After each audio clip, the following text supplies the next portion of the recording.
Hello everyone, welcome to the YouTube channel study with notes. I am your educator Khushi and आज की video में हम लोग discuss करेंगे product life cycle. Most important topic है और ये आपके एग्जाम में ज़रूर पूछा जाएगा। सो बिल्कुल केयरफुली आप इस क्वेश्चन को अच्छे से प्रिपेयर कीजिए। अगर कोई डाउट आता है तो आप कमेंट सेक्शन में पूछ सकते हैं और सपोर्ट करते रहिए। सो स्टार्ट करते हैं प्रोडक्ट लाइफ साइकिल। देखो, प्रोडक्ट लाइफ साइकिल क्या कहते हैं कि एक प्रोडक्ट है उसकी कोई लाइफ होती है। जैसे अगर हम एक एग्जाम्पल के फॉर्म में देखें तो जो ह्यूमन बींग्स होते हैं उनकी भी एक लाइफ होती है। तो उनकी लाइफ में क्या होता है कि सबसे पहले उनका बर्थ होता है। बर्थ होने के बाद वो होता है चाइल्डहुड। ठीक है, चाइल्डहुड में वो क्या करते हैं, ट्रांसफॉर्म हो जाते हैं। फिर थोड़े टाइम बाद अडोलसेंस की स्टेज आती है, उसके बाद अडल्टहुड की स्टेज आती है। फिर उसके बाद उनकी जो है एक हम बोल सकते हैं कि ओल्ड एज जो एरिया होता है उसमें वो कन्वर्ट हो जाते हैं, उनमें वो ट्रांसफॉर्म हो जाते हैं और एट द एंड क्या है, उनकी डेथ हो जाती है। तो ये हमारी ह्यूमन लाइफ साइकिल है।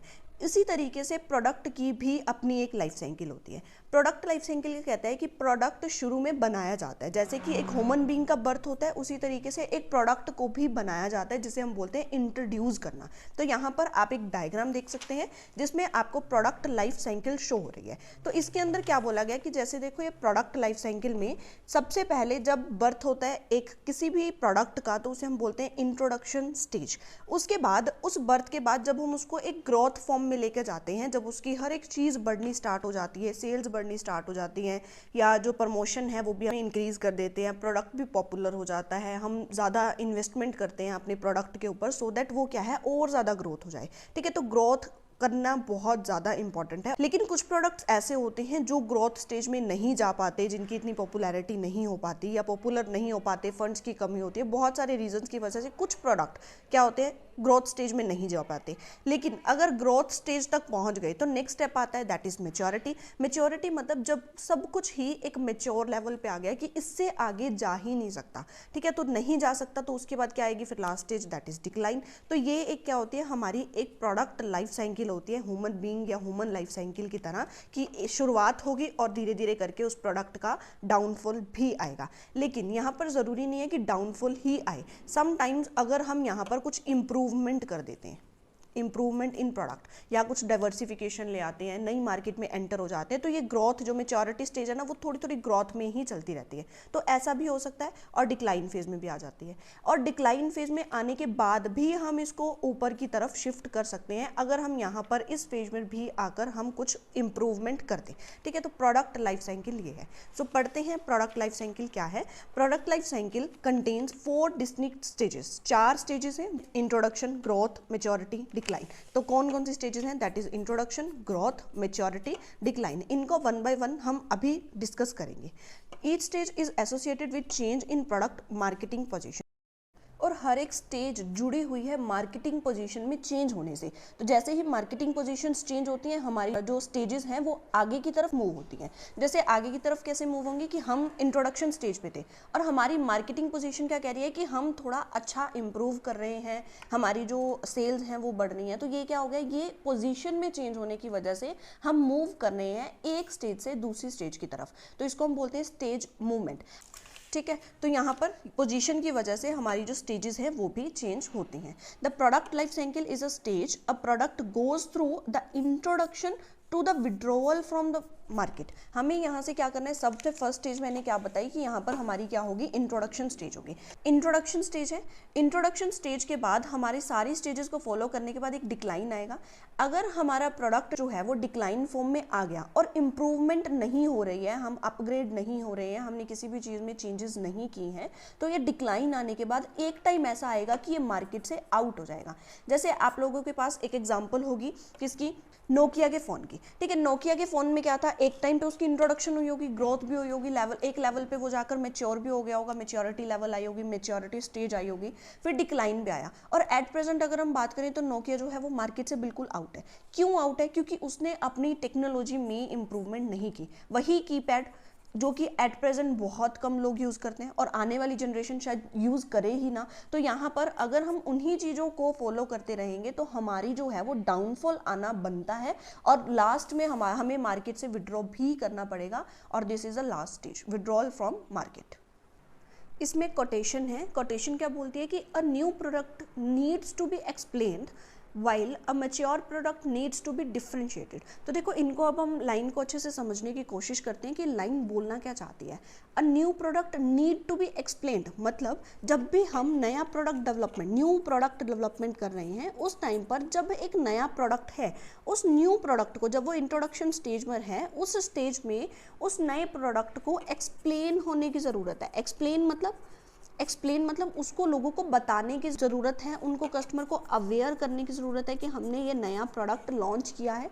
तो अवेयरनेस इसमें बहुत ज़्यादा ज़रूरत है, रिकॉग्निशन बहुत ज़्यादा ज़रूरत है। तो क्या फर्स्ट लाइन क्या थी, a new product need to be explained, तो यहाँ पर एक्सप्लेन करनी बहुत ज़्यादा ज़रूरत है। नेक्स्ट लाइन इसमें क्या थी, while a mature product need to be differentiated. तो मेच्योर, जब हम मेच्योरिटी लेवल पे पहुंच जाते हैं तो यहाँ पर डिफ्रेंशिएशन या डिफ्रेंशिएट करने की बहुत ज़्यादा रिक्वायरमेंट है। तो डिफ्रेंशिएटेड, तो यहाँ पर जो मेच्योर प्रोडक्ट है उसको डिफ्रेंशिएट करने का यहाँ पर मतलब क्या है कि क्योंकि इस स्टेज पर हमारे जो कंपटीटर्स हैं वो भी हैं और कंपटीटर्स बहुत अच्छा कंपटीशन हमें दे रही हैं, उसी वक्त पे हमें हमारे प्रोडक्ट को डिफरेंट बनाने की रिक्वायरमेंट है कि कंपटीटर से हमारा प्रोडक्ट किस तरीके से डिफरेंट है और क्यों जो एक कस्टमर है वो हमारे ही प्रोडक्ट को खरीदे। तो इसलिए हमारे प्रोडक्ट को डिफ्रेंशिएट करने की ज़रूरत है, हमारा प्रोडक्ट हमारे कंपटीटर से डिफरेंट होना चाहिए, अलग होना चाहिए। तो ये लाइन होप सो आपको बिल्कुल अच्छे से समझ आई होगी and you can write it in your examination. क्या है, a new product need to be explained while a mature product need to be differentiated. So as we already discussed from diagram that there is 4 stages in product life cycle. These are the 4 stages: introduction stage, growth stage, maturity stage and decline stage. तो सबसे first हम discuss करते हैं introduction stage. देखो introduction stage क्या है, मैंने अभी बताया कि ये हमारी प्रोडक्ट लाइफ साइकिल है। प्रोडक्ट लाइफ साइकिल में जब हमने हमारे प्रोडक्ट को नया नया इंट्रोड्यूस किया है, that form is introduction stage. तो इंट्रोडक्शन स्टेज में क्या क्या चीज़ें होंगी, तो इसमें कुछ की पॉइंट्स हैं, आप लोग लिख सकते हैं। That is everything is in the initial stage in that introduction stage. सब कुछ शुरुआती फॉर्म में है, दैट मीन्स सब कुछ अभी स्टार्ट हुआ है, इनिशियल स्टेज है ये इंट्रोडक्शन स्टेज। तो क्या क्या स्टार्टिंग हुआ है, सबसे पहले तो हमने एक नया प्रोडक्ट इंट्रोड्यूस किया होगा। तो introduce a new product in the market. अब इंट्रोड्यूस किया है तो यहाँ पर जो सेल्स हैं वो कम होगी क्योंकि लोगों को इतना पता नहीं है, लोग अवेयर नहीं है, तो सेल्स कम होगी। और सेल्स कम है तो हम यहाँ पर 2 तरह की प्राइसिंग स्ट्रेटेजी को अडॉप्ट कर सकते हैं। First is the penetration pricing strategy and the second is price skimming. ठीक है, स्कीमिंग या पेनिट्रेशन, 2 तरह की प्राइसिंग स्ट्रेटेजी को फॉलो करके हम अपने प्रोडक्ट को मार्केट तक भेज सकते हैं। ये दोनों क्या होते हैं इसको हम अभी इस इंट्रोडक्शन स्टेज के बाद इसकी स्ट्रेटेजीज भी करेंगे, प्राइसिंग स्ट्रेटेजीज। जस्ट ये देख लीजिए कि सबसे पहले जो हमारी सेल्स हैं वो कम होगी। प्राइसिंग में हम 2 को फॉलो कर सकते हैं। ज़्यादा प्रेफरेबल रहता है कि आप लोग लो प्राइसिंग स्ट्रेटेजी को फॉलो करें, और लो कौन सी होती है, पेनिट्रेशन वाली। ठीक है, तो आपको सबसे पहले अपने प्रोडक्ट को लो प्राइस पे रखना है सो दैट आप अपनी मार्केट में एंट्री कर सके अच्छे से। जैसे किसने की थी, जियो ने की थी। ठीक है, तो जियो का एग्जांपल इसमें आ जाता है पेनिट्रेशन में। तो यहाँ पर जो प्राइस है वो कम होगी, जो ग्रोथ है वो भी बहुत स्लो हो रही है क्योंकि देखो अपवर्ड तो जा रहा है ना, लेकिन इसको हम इंट्रोडक्शन स्टेज बोलते हैं। ठीक है, उसके बाद जो हमारी प्रॉफिट्स होते हैं वो भी कम होते हैं, या ये बोले कि हमने अभी प्राइस जो है वो बिल्कुल लो रखे हैं, तो प्रॉफिट या होंगे तो बिल्कुल थोड़े से होंगे, या फिर हम ये बोल सकते हैं कि प्रॉफिट होते ही नहीं है, प्रॉफिट नहीं होते, अगर हो रहे हैं तो थोड़े बहुत होंगे। Negative financial results in introduction stage, कई बार हमें नेगेटिव फाइनेंशियल रिजल्ट्स मतलब कई बार हमें लॉस भी उठाना पड़ता है क्योंकि हमने अभी मार्केट में जस्ट एंटर किया है और हमारे प्रोडक्ट की इतनी पॉपुलैरिटी नहीं है, हमें यहाँ पर इन्वेस्टमेंट जैसे बहुत सारे खर्चे करने पड़ सकते हैं और प्रॉफिट भी हमें कम ही मिलेगा, प्राइस कम है, प्रॉफिट कम है, इन्वेस्टमेंट के खर्चे ज़्यादा है, इसलिए कई बार ये जो स्टेज है ये हमें फाइनेंशियल लॉस की तरफ लेके जाती है। लेकिन जिस टाइम पर हम इससे ग्रोथ की तरफ चले जाएंगे ना, इस स्टेज में हमें क्या है, थोड़ा सा इम्प्रूवमेंट मिलने लग जाता है प्रॉफिट्स में, सेल्स में, और हमारे खर्चे भी जो इन्वेस्टमेंट है वो तो हम करते ही हैं क्योंकि अभी हम ग्रोथ स्टेज में, हम और ऊपर जा सकते हैं। तो यहाँ पर इन्वेस्टमेंट में खर्चे होते हैं लेकिन प्रॉफिट और सेल्स हमारी यहाँ पर बढ़ जाती हैं। इसको हम आगे डिस्कस करेंगे, जस्ट हम इंट्रोडक्शन कर रहे हैं तो कुछ और पॉइंट्स क्या इसमें हो सकते हैं कि हमें यहाँ पर इन्वेस्टमेंट, जैसे मैंने बोला कि इन्वेस्टमेंट की यहाँ पर ज़्यादा रिक्वायरमेंट है, तो इन्वेस्टमेंट जो एफर्ट्स है, मार्केटिंग एफर्ट्स हैं वो ज़्यादा करने की ज़रूरत है। एडवर्टीजमेंट में इन्वेस्टमेंट करने की रिक्वायरमेंट होती है, लेकिन यहाँ पर जो कंपटीशन है ना वो नहीं होता। अगर होगा तो बिल्कुल माइनर सा कंपटीशन होगा, क्योंकि हमने अभी एक नया प्रोडक्ट लॉन्च किया है जो अभी तक किसी के पास नहीं है, और अगर किसी के पास नहीं है, सिर्फ हमारे पास वो प्रोडक्ट है, तो हमारे पास कंपटीटर नहीं है। और कंपटीटर नहीं है तो ये बहुत बड़ी एडवांटेज रहती है कि हम अलोन सर्वाइव कर रहे हैं, हम बहुत अच्छे से ग्रोथ फॉर्म में जा सकते हैं। तो वो सारी चीज़ें यहाँ लिखी गई हैं जो मैंने अभी आपको बताई हैं। स्पीडली हम यहाँ पर पढ़ लेते हैं। When the product first launch, जब भी प्रोडक्ट पहले लॉन्च होगा, sale will typically be low, sales क्या होंगी, कम होंगी, ग्रो स्लोली, और जो ग्रोथ होगी वो भी स्लो होगी, कम होगी। इन this stage the company profit is small if any, देखो ये वर्ड लिखा हुआ ना इफ एनी, कि प्रॉफिट जो है वो बहुत कम होगा अगर हो रहा है, तो सीधी सी बात क्या है कि प्रॉफिट नहीं होगा, और अगर कोई प्रॉफिट होता है तो बिल्कुल कम प्रॉफिट होगा। तो प्रॉफिट यहाँ पर चांसेस रहते हैं बिल्कुल कम। As a profit is new and untested, क्योंकि यहाँ पर जो प्रोडक्ट है वो नया है, नया मार्केट में लॉन्च हुआ है। The introduction stage requires the significant marketing efforts, that means you have to do some advertisement expenses and other expenses as customer में अनविलिंग, क्योंकि कस्टमर्स अभी भी जानते नहीं हैं आपके प्रोडक्ट के बारे में, या आपके प्रोडक्ट को अभी खरीदना नहीं चाहते क्योंकि नया प्रोडक्ट आया है, तो या अनलाइकली टू टेस्ट, क्योंकि नया प्रोडक्ट है, टेस्ट करेंगे, पैसे खर्च करेंगे कस्टमर्स, तो उनको थोड़ा सा अनविलिंग रहता है कि हम टेस्ट नहीं करेंगे, नया प्रोडक्ट है। बहुत कम लोग होते हैं जो न्यू प्रोडक्ट की टेस्टिंग में अपने जो एक्सपेंडिचर है वो करते हैं। तो यहाँ पर प्रोडक्ट की टेस्ट में कुछ लोग विलिंग नहीं होते हैं अपने एक्सपेंडिचर करने में। The underlying goal in the introduction stage is to gain widespread product recognition, मतलब यहाँ पर प्रोडक्ट की पहचान होनी यहाँ पर ज़रूरी है। स्टिमुलेट ट्रायल्स होने यहाँ पर ज़रूरी है of the product by the consumers, मतलब कस्टमर्स जो हैं वो यहाँ पर टेस्ट करें, जिससे हमें पता चलेगा कि हमारा प्रोडक्ट कितना अच्छा प्रोड्यूस हुआ है या क्या क्या कमियाँ रह गई हैं जिसे हमें आने वाले टाइम में सॉल्व करना है, सो दैट ये कमियाँ आगे वाले टाइम में नहीं आए। तो टेस्टिंग बहुत ज़्यादा इंपॉर्टेंट है, और कौन करता है, कस्टमर्स करते हैं। लेकिन कस्टमर्स कब करेंगे, जब उन्हें उस प्रोडक्ट के बारे में अवेयरनेस आएगी, और अवेयरनेस कहाँ से आएगी, जब हम एडवर्टीजमेंट एक्सपेंडिचर करेंगे, इन्वेस्टमेंट करेंगे। तो यहाँ पर इन्वेस्टमेंट जो होती है वो बहुत ज़्यादा रहती है इंट्रोडक्शन स्टेज में।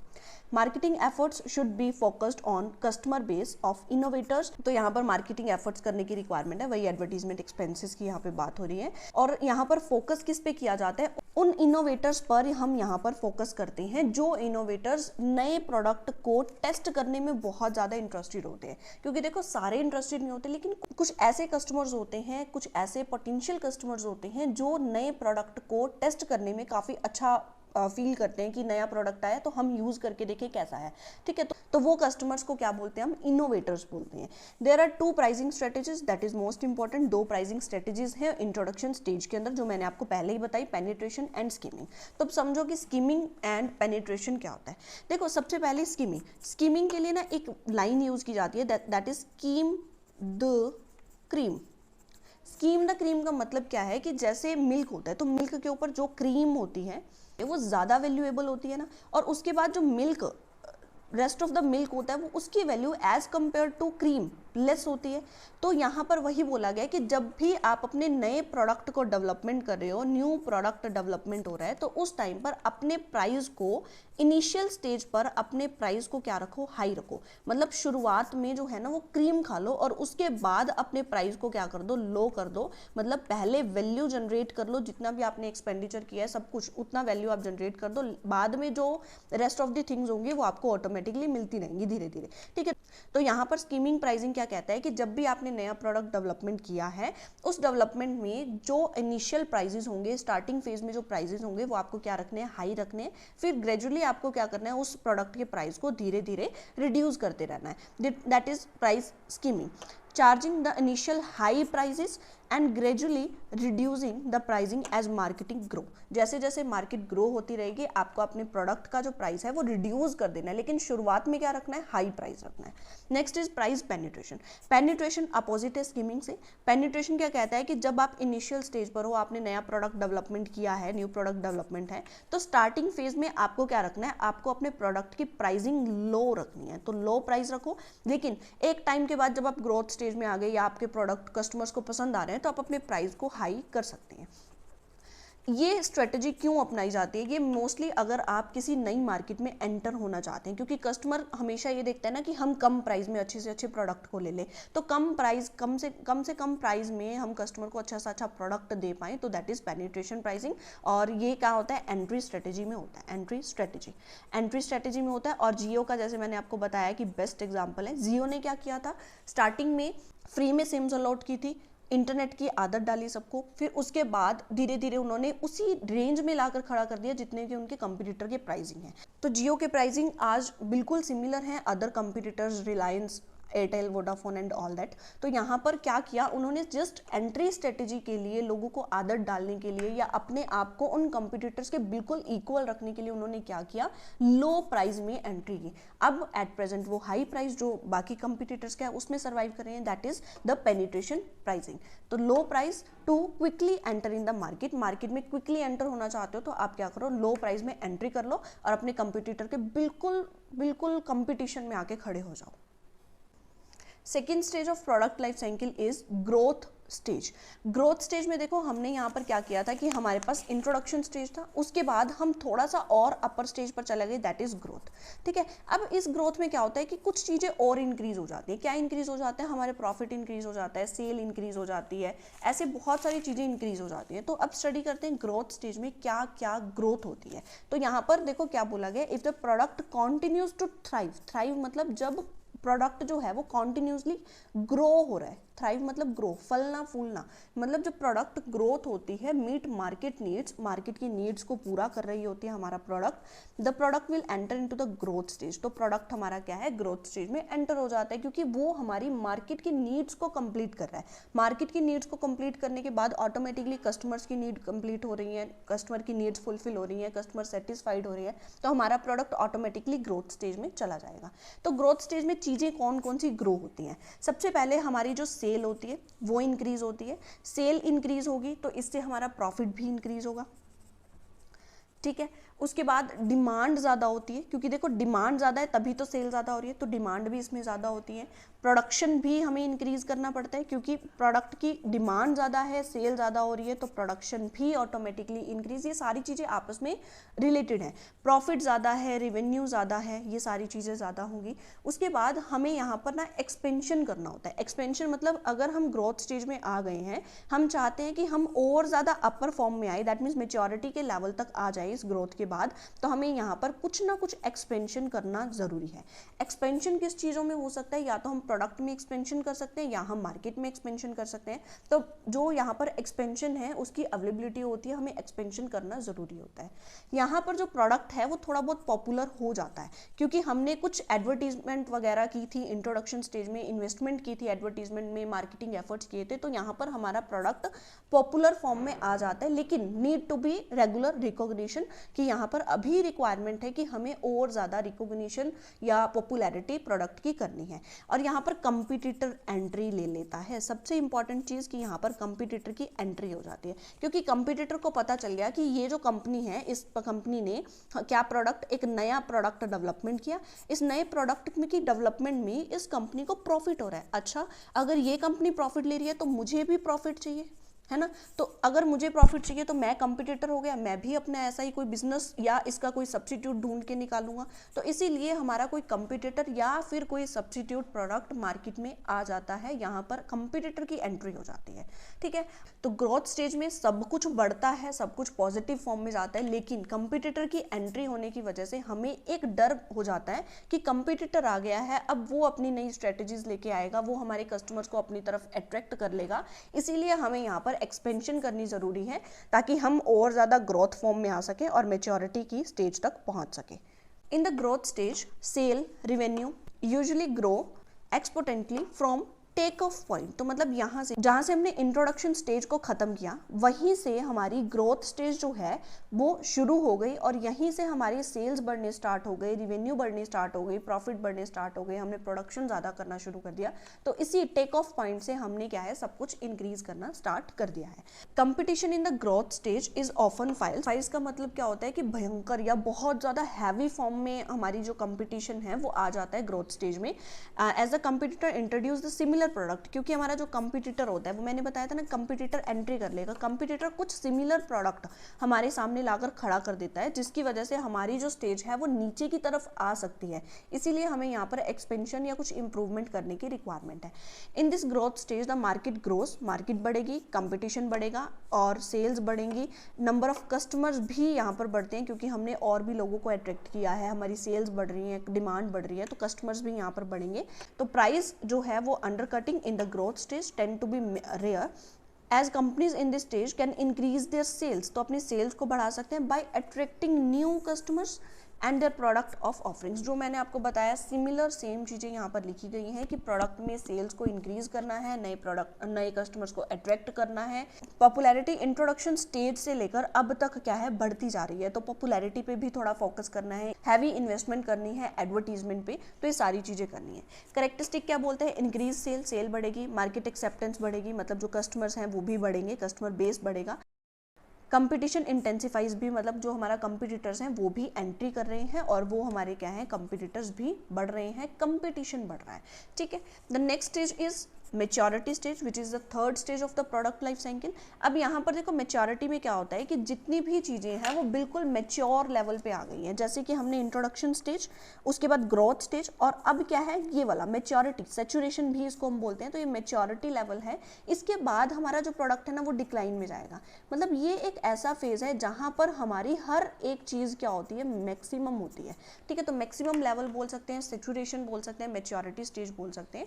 इस स्टेज में क्या होता है कि हमारी हर एक चीज़ स्टेबल हो जाती है या एक बिल्कुल परफेक्ट एक हाईएस्ट लेवल तक पहुंच जाती है।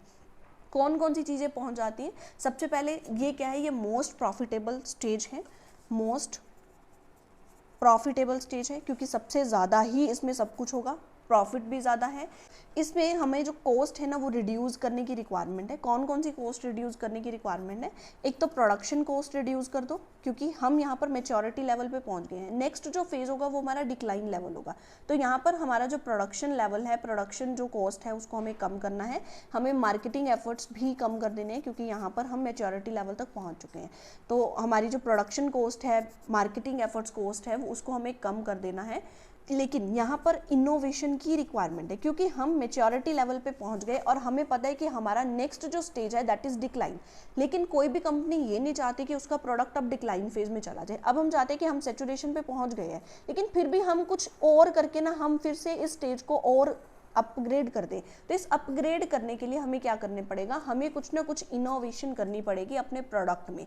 तो यहाँ पर इनोवेशन रिक्वायर्ड है to capture the large market और द न्यू प्रोडक्ट डेवलपमेंट और एनी इम्प्रूवमेंट इन दिस। तो यहाँ पर हमें कुछ ना कुछ इम्प्रूवमेंट करनी है, चाहे हम मार्केट में कर दें चाहे हम प्रोडक्ट में कर दें, सो दैट हम मेच्योरिटी लेवल से डिक्लाइन की तरफ ना आए जबकि और ज़्यादा ग्रोथ की तरफ चले जाएँ। In maturity stage are sale, profit, each and everything is at maximum capacity. इसको हम सैचुरेशन भी बोलते हैं या इसको हम डोमिनेंट स्टेज भी बोलते हैं, डोमिनेंट पोजीशन भी बोलते हैं, ठीक है। और यहाँ पर जो हमारे कंपटीटर होते हैं वो भी बहुत ज़्यादा होते हैं। इसमें तो जस्ट एंट्री हुई है ना, हमारी ग्रोथ स्टेज में जस्ट हमारी एंट्री हुई है कंपटीटर्स की, लेकिन यहाँ पर जो कंपटीटर होते हैं वो बिल्कुल हाईएस्ट पीक लेवल पे होते हैं, ठीक है। तो पीक लेवल पे हमारे जो कंपटीटर्स हैं वो यहाँ पर आ जाते हैं। Eventually the market grows to capacity, market जो है वो बिल्कुल अपनी मैक्सिमम कैपेसिटी तक ग्रो हो चुकी है and sales growth of product declines. और अब क्या होगा, हमारी जो प्रोडक्ट की ग्रोथ है वो डिक्लाइन होने लगेगी। इन this stage the price undercutting and increased promotional efforts are common as to company try to capture the customer from the competitor। तो यहाँ पर कंपटीटर से हम हमारे कस्टमर्स को कैप्चर करना चाहते हैं, अट्रैक्ट करना चाहते हैं, जिसकी वजह से हम क्या करेंगे, प्राइस कट करेंगे एज वेल एज प्रमोशनल जो एफर्ट्स हैं उसको भी इंक्रीज करेंगे। लेकिन धीरे धीरे हम इसकी जो प्रमोशनल एफर्ट्स हैं उनको हम कम करना स्टार्ट कर देते हैं क्योंकि हमें पता है कि हमारी डिक्लाइन स्टेज आनी है। हम जो यहाँ पर खर्चा करना चाहेंगे वो इनोवेशन में करना चाहेंगे, कुछ नई चीज़ों को इनोवेट करने में, नई मार्केट में एंट्री लेने में या हम कुछ इंप्रूवमेंट करने में खर्चा करना इस स्टेज में ज़्यादा बेस्ट है एज कम्पेयर टू हम हमारे प्रमोशनल एफर्ट्स करें, क्योंकि प्रमोशनल एफर्ट्स हम हमारी ग्रोथ स्टेज में ज़्यादा करते हैं, ठीक है। जो एडवर्टीजमेंट होती है या मार्केट एफर्ट्स होते हैं वो हमारी ग्रोथ स्टेज में ज़्यादा होते हैं, मेच्योरिटी में as compare to growth stage कम हो जाते हैं।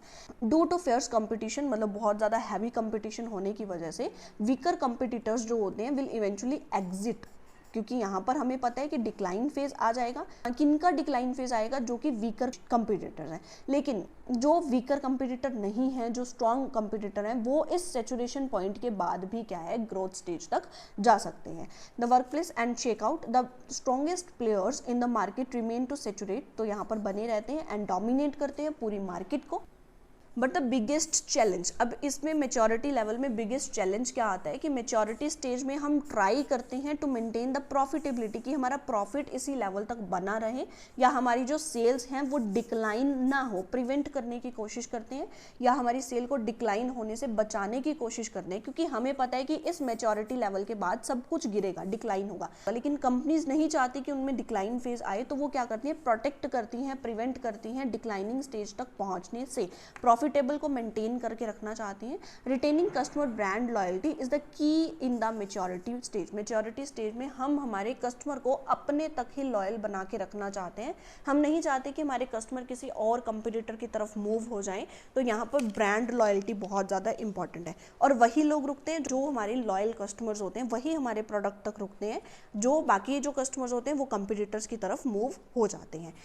In addition to the re innovate, जब हम री इनोवेट करते हैं अपने प्रोडक्ट को, company typical employ strategies such as marketing development, हम यहाँ पर मार्केट को डेवलप कर सकते हैं, प्रोडक्ट को डेवलपमेंट कर सकते हैं और मार्केटिंग इनोवेशन को डेवलपमेंट कर सकते हैं। ये तीन चीज़ें हो सकती है। First is the market development and the second is the product development and third is the marketing innovation. तो इन तीन चीज़ों को करके हम क्या कर सकते हैं, हम हमारी इस मेच्योरिटी लेवल को बरकरार रख सकते हैं या इसको हम और ज़्यादा अपफ्लो में लेकर जा सकते हैं, डाउनफ्लो या डिक्लाइन आने से बचा सकते हैं। To ensure that product remain successful, कि प्रोडक्ट सक्सेसफुल बना रहे, प्रोडक्ट डिक्लाइन फॉर्म में ना जाए and stay in the maturity stage, और इसी स्टेज पर बना रहे या इससे भी ज़्यादा क्या है, ग्रोथ स्टेज में चला जाए। The last stage of product life cycle is declining stage, मतलब अब जो हमारा प्रोडक्ट है वो डिक्लाइन फेज में आ गया, मतलब मेच्योरिटी हुई, मेच्योरिटी के बाद जब हम डिक्लाइन फेज में जाते हैं, दैट इज डिक्लाइनिंग फेज। अब डिक्लाइनिंग फेज या डिक्लाइनिंग स्टेज क्या होती है, जहाँ पर हमारे सब कुछ जो है वो डिक्रीज हो गया, चाहे वो प्रोडक्ट की प्रॉफिट है, चाहे सेल्स हैं, चाहे प्राइस है, चाहे प्रमोशनल एफर्ट्स हैं, एडवर्टीजमेंट के इन्वेस्टमेंट एक्सपेंडिचर्स हैं, जो भी हैं वो सब कुछ क्या है, वो डिक्रीज हो रही है। ठीक है, कंपटीटर ने इस फेज पर क्या किया, हमारे जो कस्टमर्स हैं उन्हें अट्रैक्ट कर लिया। जो कि कंपटीटर्स हैं उन्होंने हमारे कस्टमर्स को अपनी तरफ अट्रैक्ट कर लिया। हमारे पास कौन बचा, जो हमारे लॉयल कस्टमर्स हैं, उनके अलावा सब कुछ हमारे जो हैं वो मूव हो गए हैं कंपटीटर्स की तरफ। तो कंपटीटर ने हमारे कस्टमर्स को अट्रैक्ट कर लिया। किस बेसिस पर अट्रैक्ट किया, उन्होंने हमसे ज़्यादा बेटर सर्विसेज दी। अब बेटर सर्विसेज किस तरीके से दी, कस्टमर को सेटिस्फाई किस तरीके से किया, या तो उन्होंने प्राइस कम चार्ज किया होगा, या फिर उन्होंने हमसे अच्छा प्रोडक्ट, हमसे अच्छी क्वालिटी का प्रोडक्ट प्रोवाइड किया होगा। किसी भी फॉर्म में हमारे कंपटीटर ने हमसे हमारे जो कस्टमर्स हैं उनको छीन लिया, उनको अट्रैक्ट कर लिया। यहाँ पर हमारे जो प्रोडक्ट का मार्केट शेयर होता है ना, मार्केट शेयर वो भी डिक्लाइन फॉर्म में चला जाता है, वो भी रिड्यूस हो जाता है। और इस डिक्लाइनिंग स्टेज पर भी एक हमें रिक्वायर्ड है कि हम यहाँ पर भी अगर इम्प्रूवमेंट कर ले तो भी हम इस डाउनफॉल से क्या है, अपफॉल की तरफ चले जाएंगे, मतलब हमारी यहीं से फिर से ग्रोथ स्टार्ट हो जाएगी। लेकिन अगर हमने यहाँ पर इम्प्रूवमेंट नहीं की तो ये डिक्लाइनिंग के बाद क्या होगा, एग्जिट फ्रॉम द मार्केट, हम मार्केट से आउट हो जाएंगे अगर हमने डिक्लाइनिंग फेज में भी अपने आप को नहीं संभाला या हमने कुछ ऐसी इनोवेशंस, इम्प्रूवमेंट अपने प्रोडक्ट में नहीं की। ठीक है, तो ये बहुत ज़्यादा इंपॉर्टेंट हो जाता है कि इस स्टेज पर हमें हमारे प्रोडक्ट को इम्प्रूव करना है, otherwise our product will out from the market और our product will be flopped. So in the declining stage sales of the product start to fall, sales जो है वो कम हो जाएंगी, प्रॉफिटेबिलिटी, प्रॉफिट्स कम हो जाएंगे। This is primarily due to market entry of other innovative and substitute products. तो यहाँ पर जो सब्सिट्यूट प्रोडक्ट्स हैं या फिर इनोवेटिव्स हैं, कौन है ये लोग हमारे कंपटीटर्स हैं। ये मार्केट में एंट्री ले चुके हैं और हमारे कस्टमर को अच्छे से सेटिस्फाइड कर रहे हैं, then better than our current product, हमारे प्रोडक्ट से अच्छा प्रोडक्ट प्रोवाइड कर रहे हैं। हम जितनी सेटिस्फेक्शन कस्टमर्स को दे रहे हैं उससे ज़्यादा जो हमारे कंपटीटर हैं वो हमारे कस्टमर्स को सेटिस्फाइड कर रहे हैं, जिसकी वजह से जो हमारे कस्टमर्स हैं वो उनकी तरफ शिफ्ट हो जाएंगे। And there are several strategies that can be employed in the declining stage. तो यहाँ पर बहुत सारी ऐसी स्ट्रेटजीज हैं जो डिक्लाइनिंग स्टेज में यूज़ की जा सकती हैं। सबसे फर्स्ट, रिड्यूस मार्केटिंग एफर्ट्स। तो यहाँ पर हमें मार्केटिंग एफर्ट्स को क्या कर देना है, कम कर देना है। वैसे तो हम हमारी मैच्योरिटी स्टेज में ही मार्केटिंग एफर्ट्स को कम कर चुके थे, लेकिन इस स्टेज में आकर हमें और ज़्यादा कम कर देनी है हमारी मार्केटिंग एफर्ट्स। मतलब हम जो इन्वेस्टमेंट कर रहे थे, एडवर्टीजमेंट कर रहे थे, हम लोग कुछ मार्केटिंग एफर्ट्स थे, हमारे प्रोडक्ट की अवेयरनेस के लिए कुछ स्ट्रेटजीज अपना रहे थे, उनको हमें कम कर देना है। And attempt to maximise the life of the product for as long as possible. और यहाँ पर हमें कोशिश करनी है कि हमारे प्रोडक्ट की लाइफ ज़्यादा से ज़्यादा हो जाए। किस तरीके से ज़्यादा हो जाए, हम कुछ ना कुछ इनोवेट कर दें, कुछ ना कुछ इम्प्रूव कर दें, तभी हम हमारे प्रोडक्ट की लाइफ को बचा सकते हैं। Slowly reducing distribution channels. अब हमें यहाँ पर क्या करना है, जो डिस्ट्रीब्यूशन चैनल्स होते हैं जिनके थ्रू हमारे प्रोडक्ट जो प्रोड्यूसर से कस्टमर तक पहुँचता है, तो उस डिस्ट्रीब्यूशन चैनल को भी हमें धीरे धीरे क्या करना है, कम कर देना है। And pulling the product from under performing geographical areas. और हमें यहाँ पर क्या करना है, हमें उन एरिया से, उन जियोग्राफिकल एरिया से हमारे प्रोडक्ट को बाहर निकाल लेना है जहाँ पर वो प्रोडक्ट अच्छे से नहीं बिक रहा है, या फिर जहाँ पर कंपटीटर्स आ गए हैं। और कहाँ जाना है, जहाँ पर कंपटीटर्स नहीं है या जहाँ पर वो प्रोडक्ट ईजिली बिक सकता है और लोग उस प्रोडक्ट को खरीद सकते हैं। हम नए मार्केट को कैप्चर कर सकते हैं। तो न्यू मार्केट को कैप्चर कर लेना है, जियोग्राफिकल एरिया को, एक जियोग्राफिकल एरिया से आउट करके दूसरे जियोग्राफिकल एरिया में हमें अपने प्रोडक्ट को सेल करना है। Selling the product to the niche marketing and sub contractor. तो यहाँ पर हमें डिक्लाइनिंग फेज में क्या करना है कि जो नीश ऑपरेटर्स होते हैं या फिर जो हमारे सब कॉन्ट्रैक्टर्स होते हैं, उनको अब हमें प्रोडक्ट बेचना है, सो दैट वो आगे अपने आप बेचते रहेंगे। ठीक है, तो यहाँ पर हमें जो छोटे छोटे एरियाज होते हैं उनको कवर करना है, छोटे छोटे कॉन्ट्रैक्टर, सब कॉन्ट्रैक्टर्स को हमें कवर करना है और अपने प्रोडक्ट्स को बेचना है। So this is all about product life cycle, जिसके अंदर आप लोगों ने 4 स्टेजेस देखी हैं। अब इन 4 स्टेजेस की ना अपनी अपनी स्ट्रेटेजीज हैं, तो इनकी स्ट्रेटेजीज को हम नेक्स्ट वीडियो में डिस्कस करेंगे कि क्या क्या स्ट्रेटेजीज होती हैं प्रोडक्ट लाइफ साइकिल की। जैसे आप देख सकते हैं प्रोडक्ट लाइफ साइकिल की स्ट्रेटेजीज में इंट्रोडक्शन स्टेज। अब इंट्रोडक्शन स्टेज की अपनी कुछ स्ट्रेटेजीज हैं जिनके थ्रू हम लोग हमारे प्रोडक्ट को कस्टमर तक पहुंचा सकते हैं। हमें क्या क्या करना चाहिए इस इंट्रोडक्शन स्टेज में, वो है। जैसे नेक्स्ट अगर हम बात करें तो product life cycle strategy growth stage. अब ग्रोथ स्टेज में भी कुछ ऐसी अप्रोचेज या ऐसी कुछ स्ट्रेटेजीज होती हैं जिनके थ्रू हम हमारे प्रोडक्ट को ग्रोथ स्टेज से कवर करवाते हैं, तो दैट इज ग्रोथ स्टेज। फिर अगेन मैच्योरिटी स्टेज। इसी तरीके से चारों स्टेज की अपनी अपनी कुछ स्ट्रेटेजीज हैं जो कि आपको पढ़नी बहुत ज़्यादा इंपॉर्टेंट है और आजकल इसी स्ट्रेटेजीज पर क्वेश्चन बनता है। सो नेक्स्ट वीडियो हमारी रहेगी स्ट्रेटेजीज पर। अगर आपको वीडियो पसंद आई है तो like my video, subscribe to my channel. अगर कोई भी डाउट है, कोई भी क्वायरी है, you can put your question, your query in the comment section and don't forget to share this video with your friends. Thank you so much, bye, take care.